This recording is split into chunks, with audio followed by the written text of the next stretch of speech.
नमस्कार दोस्तों, कैसे हो आप। उम्मीद है बढ़िया ही होगे।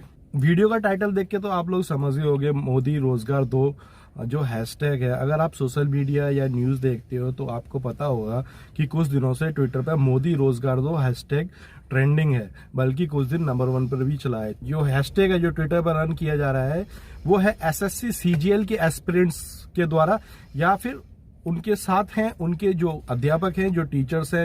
क्या जरूरत पड़ गई स्टूडेंट्स को और टीचर्स को, जो स्टूडेंट्स को अपनी पढ़ाई छोड़ के, अपनी तैयारी छोड़ के हैशटैग ट्रेंड कराना पड़ रहा है। एसएससी बहुत सारे एग्जाम कराता है, जिनमें से एसएससी सीजीएल जो कि कंबाइंड ग्रेजुएट लेवल एग्जाम है, जो कि एक मेन एग्जाम है जो कि एसएससी हर साल कराता है।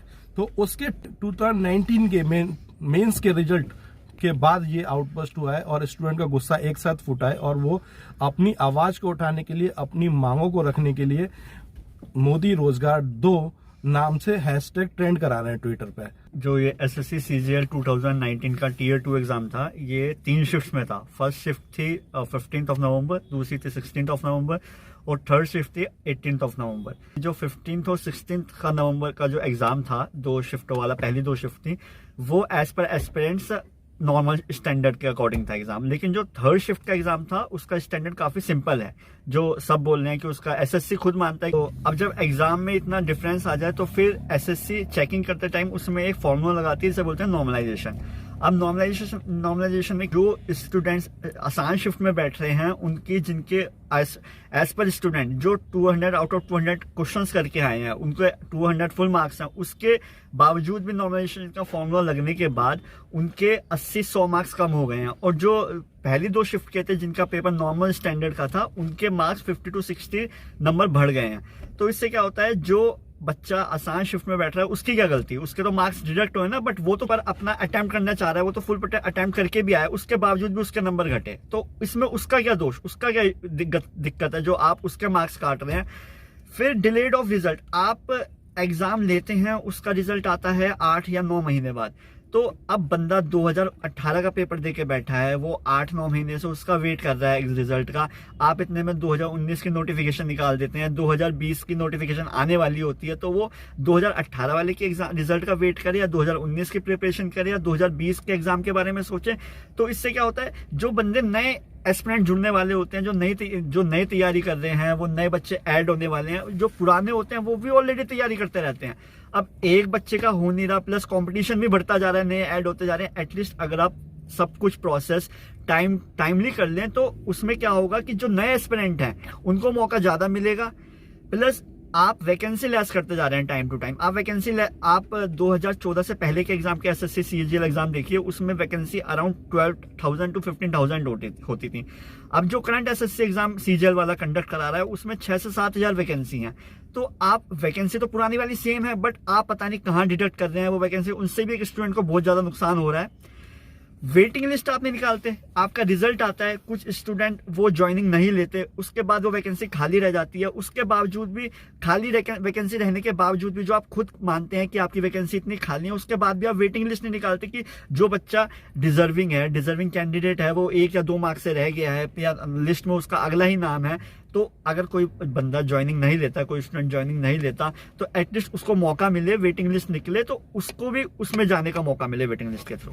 मुख्य तौर से ये जो हैशटैग है, जो कैंपेन है, रन किया जा रहा है मेंस के रिजल्ट्स के बाद। दोस्तों, मैं आपको ये चीज बताना चाह रहा हूँ कि जो वर्तमान सरकार है, वही सरकार 2014 में जब जीत कर आई थी, ये सरकार एक ट्वीट पर प्रॉब्लम को रिकॉग्नाइज कर रही थी, रेक्टिफाई भी कर रही थी।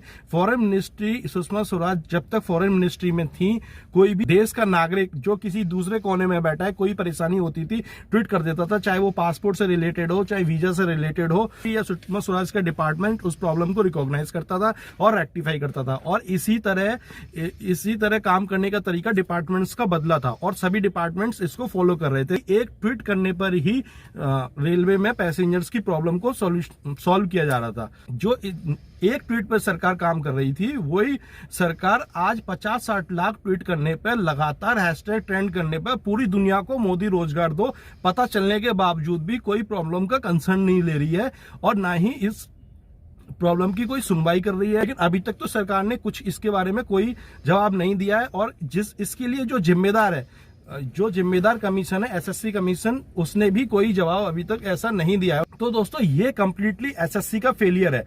इतने टैलेंटेड, इतने डिजर्विंग कैंडिडेट का आप एग्जाम किस बेसिस पे ले रहे हो? जो बंदे इतने टैलेंटेड हैं, जो आपकी 538 540 के करीब की कट ऑफ आप रख रहे हो 600 नंबर में से, उसको भी बीट कर रहे हैं वो बच्चे। उन बच्चों के लिए आप ऐसे रहे हो, तीनों पेपरों को आप एक दिन में नहीं ले पा रहे हो, तो ये किसका फेलियर है? ये नॉर्मलाइजेशन एसएससी का ही फेलियर है।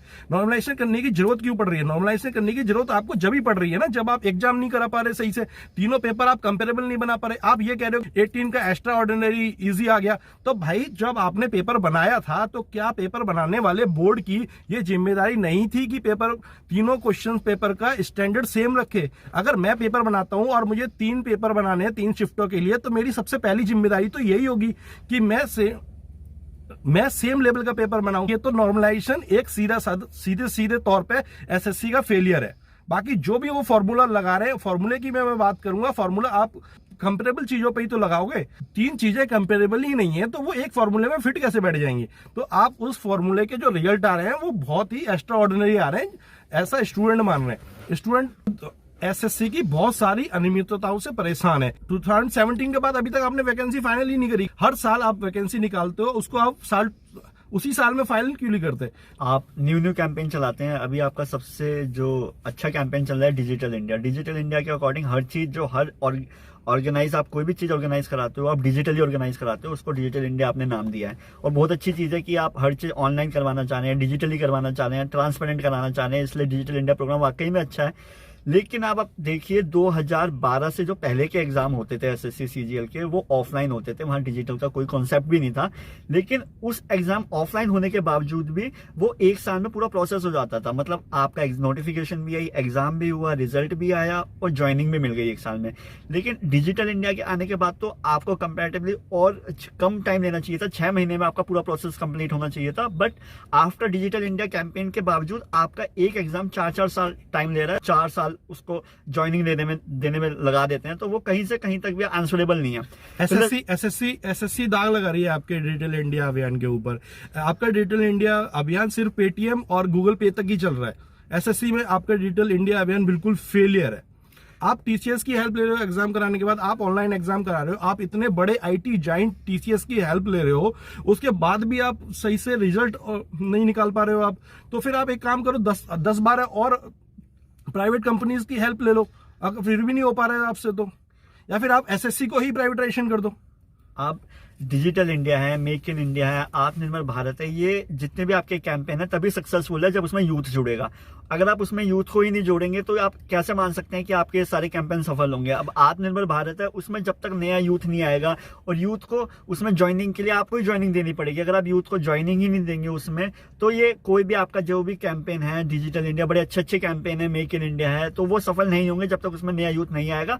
और यूथ तभी आएगा जब आप उसमें जॉब्स निकालेंगे, आप उसमें बंदों को ज्वाइनिंग देंगे, बट आप उसमें ज्वाइनिंग नहीं दे पा रहे हैं। गवर्नमेंट इस इशू को रिकॉग्नाइज नहीं कर रही, गवर्नमेंट बिल्कुल पूरी तरह इग्नोर कर रही है। आप क्या चाहते हो? जब पूरी इंडिया के स्टूडेंट उठ के इस कैंपेन में शामिल हो, जब आप कंसर्न लोगे, पूरे देश का युवा बेरोजगारी से परेशान है। लेकिन अभी ये सिर्फ एसएससी सीजीएल में ही आउटबस्ट हुआ है। अभी सिर्फ एसएससी सीजीएल के स्टूडेंट ही उठ के खड़े हुए हैं अपनी आवाज उठाने के लिए। उनकी प्रॉब्लम यह है कि वो तैयारी करें या लड़ें या सरकार से लड़ें। आप ऐसा कर सकते हैं, आप एक एग्जाम एक ही शिफ्ट में एक ही दिन कराइए, तो आपको नॉर्मलाइजेशन की जरूरत पड़ेगी, क्योंकि सबका सेम पेपर होगा। अगर आप सेम पेपर 3 दिनों में 3 शिफ्ट्स में लेंगे, 3 दिन में होंगे, तो ऑब्वियसली क्वेश्चंस का लेवल भी सेम नहीं हो सकता। तो लेवल्स में डिफरेंस आएगा और डिफरेंस के बाद आपको नॉर्मलाइजेशन की जरूरत पड़ेगी ही पड़ेगी। तो आप ऐसा करिए कि सेम दिन एग्जाम लीजिए, तो आपको नॉर्मलाइजेशन की जरूरत नहीं पड़ेगी। दूसरा, टाइमिंग के अंडर कराइए। अगर आपने एग्जाम कोई निकाला है तो उसकी ऐसी व्यवस्था हो कि 2 महीने में एग्जाम होना है, तीसरे महीने रिजल्ट आना है, चौथे 5वें महीने में आपको ज्वाइनिंग मिलनी है। तो जिससे जो बंदा, जैसे 2019 का एग्जाम है, अगर वो 2020 तक कंप्लीट हो जाता है स्टार्टिंग तक, तो जो अगला एग्जाम है, अगर मान लो कोई बंदा नहीं हुआ, वो और तैयारी करता, उसे टाइम मिलता प्रॉपर। बट अब वो एक ही एग्जाम 4 साल से लटका हुआ है, तो जो अगला एग्जाम है उसमें बंदा और कंफ्यूज होता है।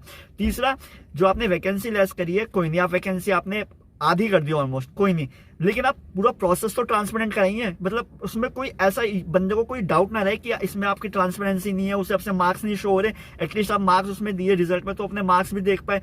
अब यहाँ पे कोई ट्रांसपेरेंसी